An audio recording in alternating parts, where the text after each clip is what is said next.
थी मुर्गी एक थी चिड़िया,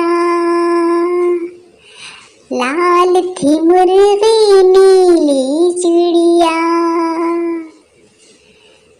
चिड़िया की आवाज़ सुरीली, नन्हा सा मुँह गर्दन पीली।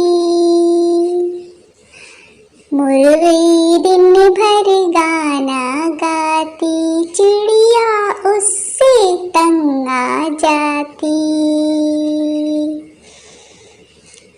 एक दिन चिड़िया बोली यूं भी मुर्गी से, चूं चूं चूं।